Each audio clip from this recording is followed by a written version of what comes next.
So அது ஒரு முக்கிய கோரிக்கை, அது கிராமத்தோட பொது கோரிக்கை. அப்புறம் பார்த்தீங்கன்னா திருக்குறளாட்சிக்கு பேருந்து வசதி இல்லை.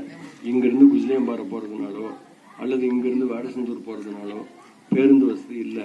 அதனாலேயே யாரும் அவங்களோட உரிமையை கேட்க முடியறதில்லை. அதனால் பேருந்து வசதி, அது டவுன் பஸ்ஸாக இருந்தாலும் சரி அல்லது கவர்மெண்ட் பஸ்ஸாக இருந்தாலும் சரி, கட்டாயம் அது வேணும். கடைசியாக நம்ம ஊருக்கு மாண்புமிகு ஐபிஆர் அவர்கள் தான் ஒரு 20-25 வருஷத்துக்கு முன்னாடி வந்திருந்தார். அப்போல்லாம் எனக்கு ஓட்டுரிமையே கிடையாது. அப்போ கொண்டு வந்தது தான் இந்த டவுன் பஸ். ஆனால் இப்போ அதுக்கப்புறம் கடந்த 10 ஆண்டுகளாக பார்த்தீங்கன்னா எந்த பஸ் வசதியும் இல்லை. இங்கே முடியாதவங்க இருக்காங்க, மாற்றுத்திறனாளிகள் இருக்காங்க, பெண்கள் இருக்காங்க. அதனால் அவங்கெல்லாம் ரொம்ப சிரமப்படுறாங்க. அடுத்து முக்கியமான ஒன்றுன்னு பார்த்தீங்கன்னா, திருக்கோணம் ஊராட்சிக்கு எந்த கவர்மெண்ட் போஸ்டிங் அறிவிச்சாலும் திருக்கோணத்து கிராமத்துக்காரங்களை போடுறதில்ல. இப்போ பார்த்தீங்கன்னா வில்லேஜ் அசிஸ்டன்ட்னு ஒரு போஸ்டிங் போட்டுட்ருக்காங்க. நானும் தான் அப்ளை பண்ணியிருக்கேன், எங்கள் வீட்டுக்காரமாவும் அப்ளை பண்ணியிருக்கேன். சத்துணவு ஆர்கனைசர் சரஸ்வதி நரசிம்மபுரத்துக்கு போடுறாங்க, எங்கள் வீட்டுக்காரமாக அப்ளை பண்ணியிருக்கேன்.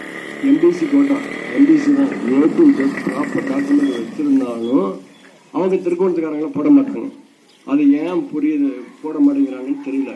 கும்பூர்லேருந்து வேலை பார்க்குறாங்க, மால்நாகினூர்லேருந்து வேலை பார்க்குறாங்க, திண்டுக்கல் சென்னையில் கட்டி கொடுத்த பொண்ணு துருக்கமேரில் வேலை பார்க்குறப்பா. தகவல் வருதுப்பா, வந்து அப்ளை பண்ண என்ன பண்ண முடிஞ்சு? இன்னைக்கு அப்ளை பண்ணியிருக்கோம், கொடுக்க முடியுமா? இதே கலெக்டர் வினையை எதிர்த்து நான் வந்து ஹைகோர்ட்டில் கேஸ் போட்டிருக்கேன், ஸ்டே வாங்கியிருக்கேன், ரெட்டு போட்டிருக்கேன். ஆனால் இதற்கு வெற்றி கிடைக்குமா என்னன்னு தெரியல.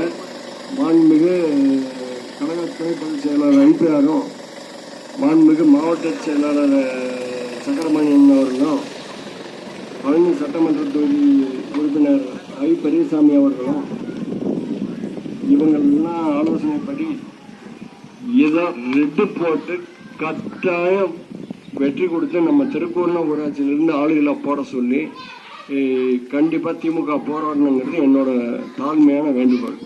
அவ்வளோ.